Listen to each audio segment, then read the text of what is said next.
दायर दर चाउर पीसे पथरा के हे जाता जी। अरे दायर दर चाउर पीसे पथरा के हे जाता जी।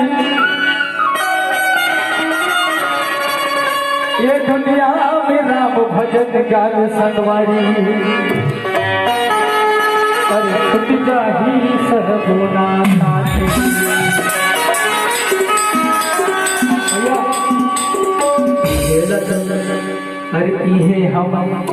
अरे इहे हम जिंदगी गुजारी सर खुदा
तो